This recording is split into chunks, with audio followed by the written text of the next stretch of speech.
Oras na naman ang merienda. May nakapagsabi nga sa akin na masarap daw lagyan ng royal ang saging. Try ko nga.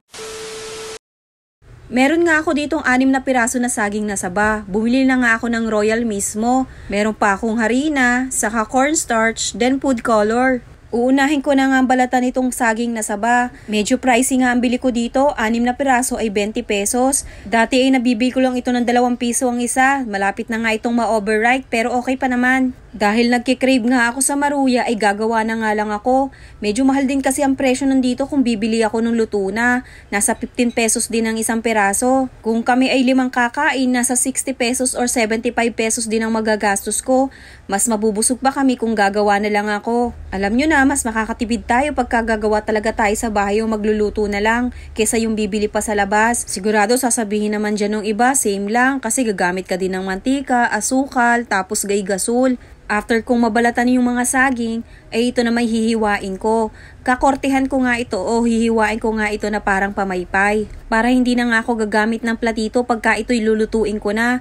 Yung iba kasi nito ay talagang hinihiwa siya ng hiwa-hiwalay. Din nagamit ng platito para makorte nga itong maruya. Kanya-kanya talaga tayong diskarte pagdating sa pagluluto. Kaya lang yung iba kasi masyadong perfectionist, hindi talaga maiwasan na hindi mambash. Pagkahiwa ko ng mga saging ay dito naman sa aking tasa ay naglagay na nga ako ng 1 cup na flour.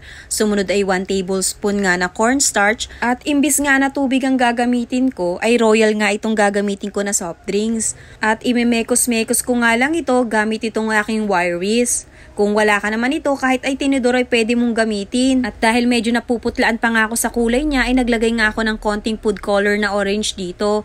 Then imemekos-mekos ko lang hanggang sa ma-well combine siya. Sunod naman ay naglagay na nga ako ng mantika dito sa kawali. Paiinitin ko lang din ito. Siguro naman ay lahat naman kayo ay marunong magluto ng maruya. Gumamit na nga ako ng plastic gloves para mas makoat ko ng maayos yung mga saging.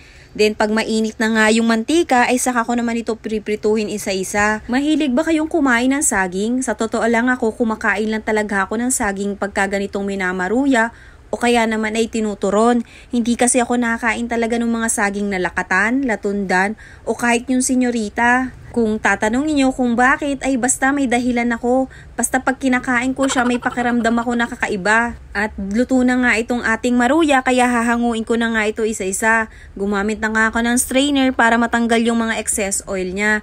Then i-coat ko nga ito ng asukal. Kung mapapansin nyo ay malalaki yung bottle ng asukal na ginamit ko. Naubusan kasi ako ng kulay puti na asukal. At dahil luto na nga ito, syempre titikman natin at hindi nga tayo nagkamali. Masarap nga na royal pala yung lalagay natin sa saging o maruya. Sabi pa nga nung iba, imbis na cornstarch ang ilagay ay yeast daw ang ilagay ko. Kaya lang ay wala akong mabili. Ilabas mo na ang pineapple juice or soft drinks, tara na't magmerienda. Kain tayo mga inday!